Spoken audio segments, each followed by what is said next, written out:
Well, it is now the holiday season, and for parents, that means a host of new toys from big to small. And your kids may enjoy playing with them, but they can also pose some dangers. And this can impact not just small children, but also older ones, too. So the annual Trouble in Toyland report is adding a new item to their list to be aware of this year. AI. And they say toys that incorporate that can actually lead to unhealthy conversations. So joining us now to talk about this is Dr. Jasmine Patterson, the medical director over for the Pediatric Emergency Department at Muma Children's Hospital. Thank you so much for being here with us, Dr. Patterson. Thanks for having me. So I do want to start off with the basics here. So what's the most common danger that parents of small kids may face with these new toys that are coming into their house? Right. I'd say in the emergency department for some of the smaller kids, the type of injuries that we're seeing are often related to falling, so abrasions or lacerations or even broken bones. But also we see a lot of button battery injuries as well as choking. So with smaller children, you always have to really be aware about the toys that you're buying and making sure that it is right for your child's age. So check the packaging. It should say something like good for 3+, so you shouldn't give it to a child younger than that. We also really recommend with all of your toys buying new or periodically throughout the year, checking your toys to see, are there any broken parts? Is there any paint that is chipping? Are any of the closure devices for where the button battery is located, are they loose? Are the screws loose? Because all of these things are something a child could put into their mouth and choke on. I think a quick rule of thumb is if the toy will fit into a toilet paper roll, that could easily get into your child's mouth and could obstruct their airway and cause them to choke.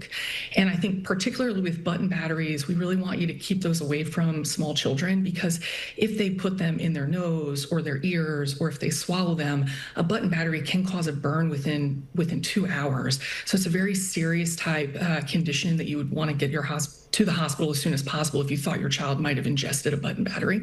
Wow, and just talking about batteries, but in a sense for older kids, I mean, they may be getting some devices with lithium-ion batteries in them. So what are some of those safety things that people need to know about for those types of must-haves? Right. So we see a lot of lithium batteries in our e-bikes, our e-scooters. It's some of those ride-along electronics. So I think, first off with those things, we probably more often see children riding them without the proper safety equipment, and they fall off and they might break a bone or have a bad contusion. So making sure your child is first wearing their helmets, their knee pads, their elbow pads, wrist guards. That's super important when they're going to be riding these new toys.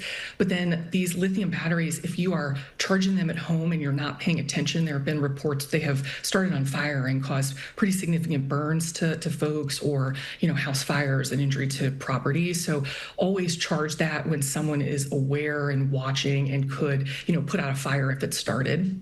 And some new things that maybe parents probably didn't even think about, but toys are now coming in with AI integrated into them. So how could this lead to some new dangers?